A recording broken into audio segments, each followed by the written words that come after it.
In my YouTube channel Amit Gupta drug pharmacology. हम topic पढ़ रहे थे एंजाइटी। एंजाइटी को हमने कल पढ़ा था। तो एंजाइटी मैंने आपको बताया था 5 टाइप ऑफ एंजाइटी मेनली होते हैं।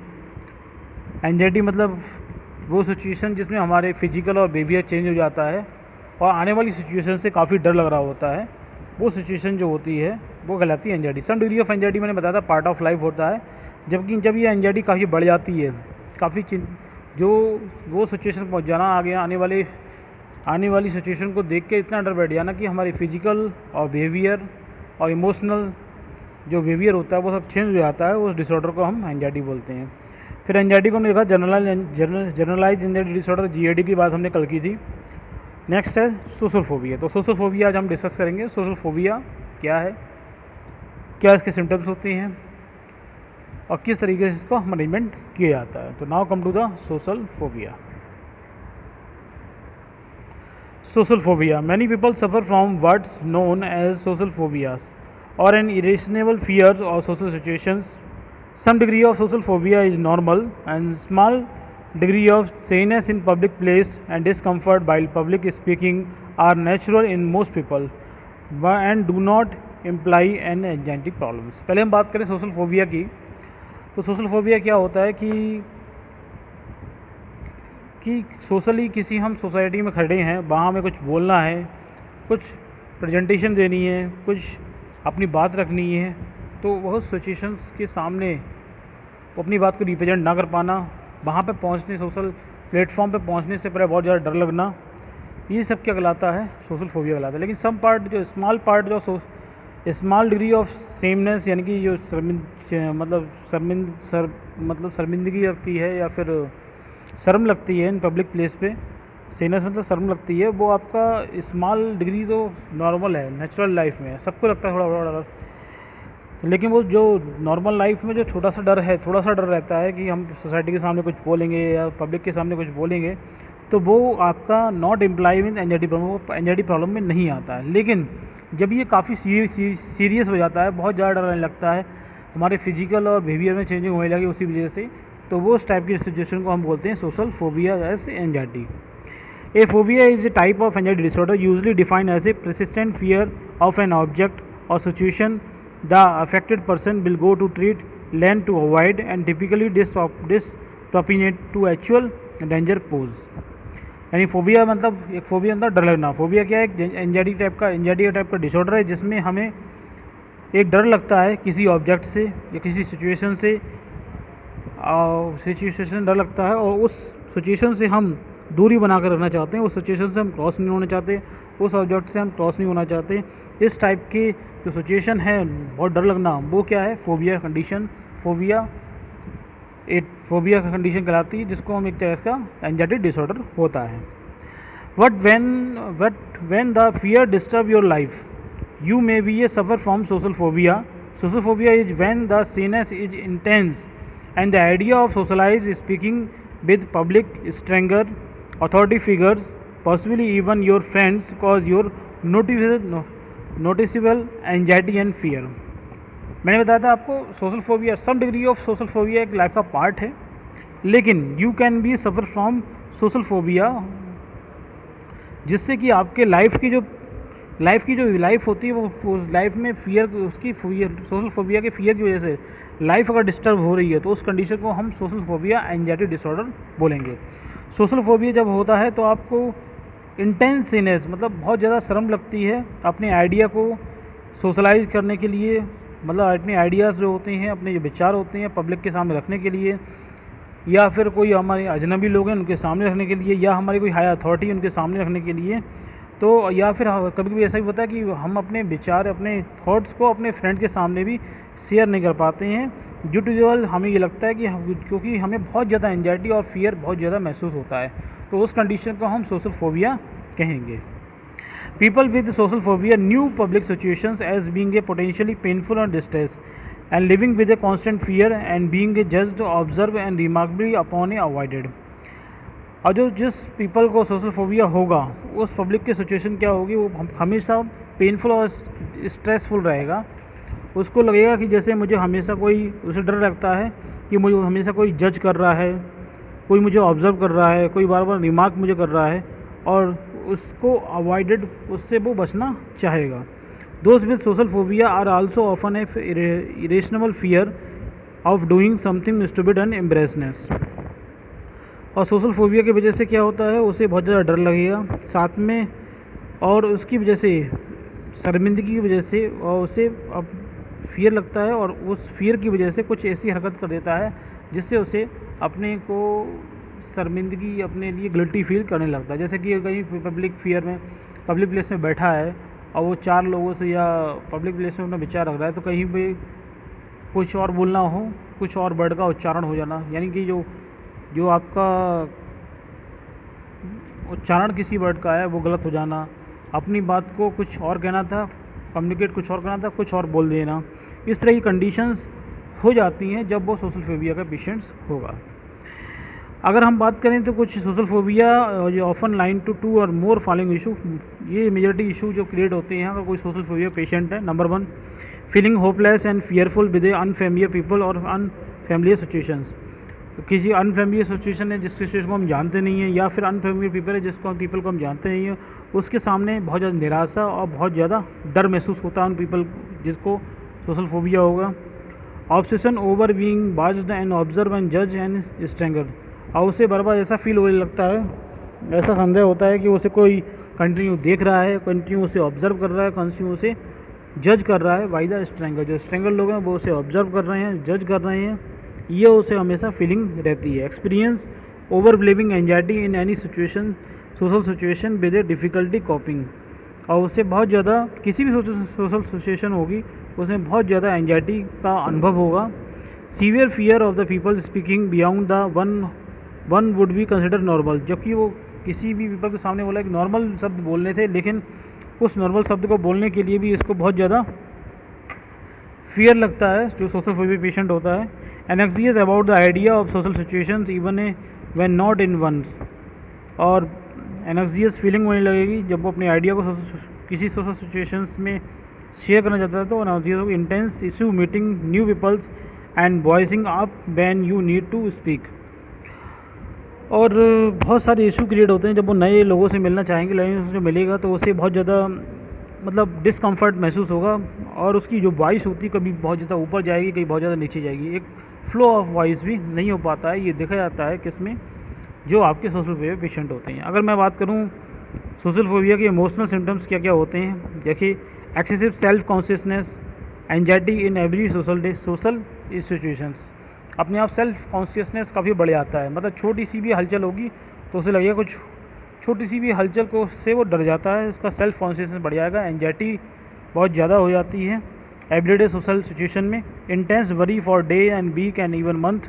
Before an upcoming social situation, कोई सोशल इवेंट या सोशल सिचुएशन आने वाली है उसके महीने पहले, उसके हफ्ते पहले, उसके कई दिन पहले उसको लेकर बहुत ज़्यादा टेंशन होने लगती है, बहुत ज़्यादा चिंता होने लगती है। That is the social phobia. Extreme fear of being watched and judged by other specially you people who do not know, और बहुत ज़्यादा उसे डर लगता है जिन पीपलों को वो जिन लोगों को जानता नहीं है उसके सामने कोई रिप्रेजेंट कर रहे हैं, तो उसे लगेगा वो उसको उससे बहुत डर लगता है कि वो मेरे को वॉच करेंगे, वो मेरे को देखेंगे, वो मेरे जज करेंगे कि कैसा बोल रहा है कैसा नहीं बोल रहा है। इस सिचुएशन से उसे बहुत ज़्यादा डर लगता है। वो सोशल फोबिया पेशेंट्स में ये भी देखा जाता है। Fear that you will act in ways that will be embraced और ह्यूमिलिटी सेल्फ, और उसे इतना डर लगता है कि वो अपनी आप इस सिचुएशंस को डील करने के बाद बहुत ज़्यादा शर्मिंदगी महसूस करता है कि मैंने बहुत गलत बोल दिया, मैंने अच्छे से रिप्रेजेंट नहीं किया, ये सब चीज़ें और महसूस होती है। Fear that other will notice you are nervous, और ये फियर उसको सबसे ज़्यादा नोटिस ये होता है कि अदर लोग मुझे नोटिस करेंगे, इसको लेकर वो नर्वस हो जाता है, उस डर की वजह से वो बहुत ज़्यादा नर्वस हो जाता है।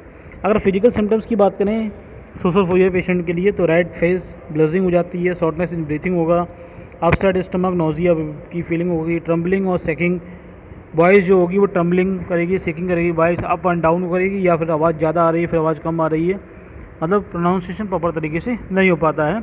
Racing heart, tightness in chest, sweating, hot flips and feeling dizzy and faints. ठीक है, इसके अलावा baby symptoms of social anxiety disorder की बात करें तो avoid social situation, degree of limits, activity social situation से ये बचना चाहते हैं, इसके अलावा staying quiet and hiding in the background in order to escape notice and एम्ब्रेसमेंट्स।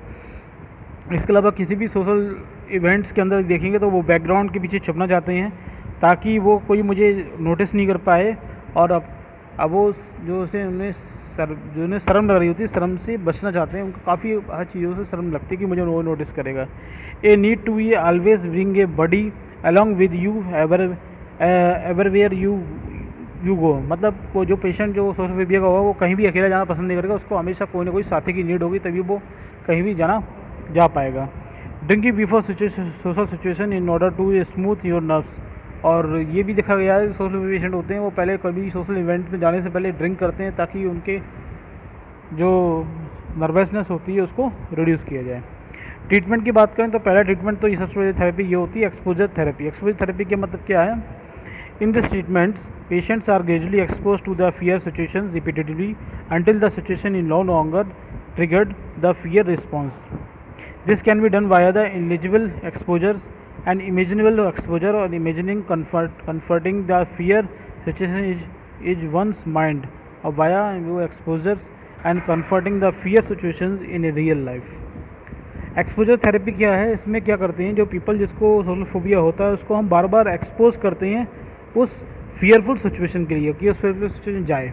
जैसे कि मैं आपको एग्जांपल दूँ, किसी को जैसे कोई पर्सन है उसको वो किसी भी सोशल इन्वायरमेंट में जाने में किसी भी, जैसे मान लो सबसे अच्छा एग्जांपल टीचिंग का है। कोई फर्स्ट टाइम टीचिंग करेगा तो वो 60 या 70 स्टूडेंट के सामने टीचिंग करेगा तो उसे बोलने में दिक्कत होगी, उसको बहुत ज़्यादा तकलीफ होगी, बच्चे मुझे नोटिस कैसे कर रहे हैं, कैसे मैं पढ़ा रहा हूँ, कैसे नहीं पढ़ा रहा हूँ, मैंने डिवीजन सही किया या नहीं किया, ये सब चीज़ उसे नोटिस करने उसको डर लगता है। लेकिन जब वो एक बार एक्सपोज हुआ, फिर दोबारा एक्सपोज हुआ, फिर दोबारा एक्सपोज हुआ, क्लास में कई बार जा रहा है, तो 1 या 2 महीने बाद आप देखेंगे वो एकदम नॉर्मल हो गया है, उसको बिल्कुल भी फियर नहीं लग रहा है, तो वो सोशल फोबिया उसका निकल गया। तो यही यहाँ पर जो एक्सपोजर थेरेपी इसमें यही है कि जो मतलब आप सोशल इन्वायरमेंट्स में एक्सपोज हुई जाइए, एक बार गलती होगी, फिर उसको ऑब्जर्व कीजिए कि मैं कहाँ पर मुझे फीलिंग अनकम्फर्टेबल कर रहा हूँ, उसको फिर नॉर्मल समझाइए। फिर नॉर्मल करने के बाद उसको कुछ नहीं है, ये छोटी मोटी चीज़ है, फिर नॉर्मल होने की कोशिश कीजिए। तो बार बार एक्सपोज होना वो सोशल इन्वायरमेंट, सोशल सिचुएशन से, this is the exposure therapy. Often treatment plan combined with 2 techniques. Exposure is the most effective when the done is frequently and last for long enough for the fear to decrease. Exposure therapy बहुत effective हो जाती है बार बार जब access की frequency बढ़ाई जाए, और जब लास्ट में देखा जाता है कि फियर जो होता है उस सोशल फोबिया वाले पेशेंट में बहुत ज़्यादा कम हो जाता है। In fact that certain situations exposure based treatments have been show to work in as little और वंस लॉन्गर सिचुएशंस। ठीक है, कभी कभी ऐसा होता है कि सिचुएशंस किसी को फिर ज़्यादा होता है तो उनका सेशन होता है वो लिटिल करना पड़ता है, और जैसे जैसे वो आगे बढ़ते हैं सेशन वो दोबारा रिपीट करते हैं एक्सपोज होने के, तो उनके सेशन को पीरियड को बढ़ाया जाता है। पहले आपका 2 मिनट का रखा, आज 5 मिनट का सेशन रखा, 5 मिनट क्लास रखी है, 5 मिनट का सेशन रखा, फिर वो पीपल के साथ में बहुत सारे लोगों के साथ में इंटरेक्ट हुए, उससे बोलना है तो आज 10 मिनट कर लिया, फिर 20 मिनट कर लिया, फिर 30 मिनट कर लिया। उस तरह से उसके सेशन को बढ़ाते जाते हैं, जिससे उसकी एनाक्सियस फीलिंग है, एंजाइटी है फीलिंग है, वो सब उसकी निकल जाती है। तो this is the exposure therapy. इसके अलावा कंजर्वेटिव थेरेपी क्या होता है? This kind of treatment people learn to identify their anxious thought and replacing them with a more realistic thought.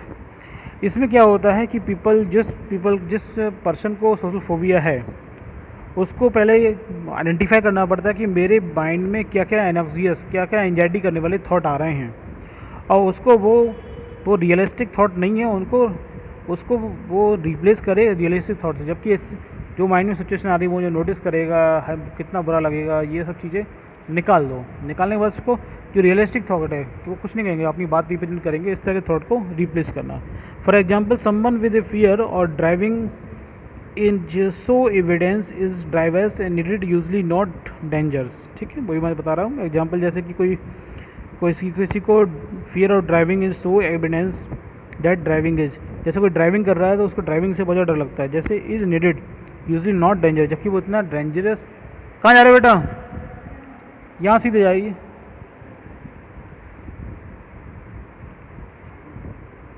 ठीक है, तो ये हो गया आपका कंजर्वेटिव थेरेपी। कंजर्वेटिव थेरेपी में क्या हो रहा है कि बार बार अपने को एनालाइज करना कि मैं एनर्जी थॉट क्यों आ रहे हैं, उनको अब एनर्जी थॉट आ रहे हैं तो उनको रिप्लेस करना विद मोर रियलिस्टिक थॉट से। ठीक है।